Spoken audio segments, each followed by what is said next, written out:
देवेंद्र फडणवीसांनीच आरक्षणाची वाट लावली असं तुम्ही मागच्या उपोषणाच्या वेळेस अनेकदा म्हणतात. तेच मुख्यमंत्री होण्याची शक्यता पुन्हा एकदा बदलत आहे. ते जर मुख्यमंत्री झाले तर पुन्हा आरक्षणाची वाटचाल कशा पद्धतीने असणार आहे? सगळे कोणी आलं तरी मराठ्यांपेक्षा मोठं कोणी नाही आहे राजा.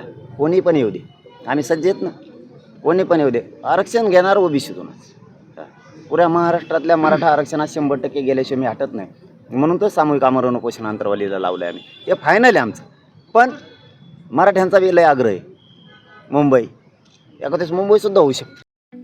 ठळक घडामोडींसाठी देशोन्नती न्यूज चॅनलला सबस्क्राईब करा आणि बेल आयकॉन प्रेस करा. मुंबई, पुणे, नागपूर, मराठवाडा असो का विदर्भ, राजकीय, सामाजिक, शैक्षणिक क्षेत्र असो का क्रीडा, सर्वच घडामोडीचे विश्लेषण पाहायला विसरू नका. फक्त देशोन्नती न्यूजवर.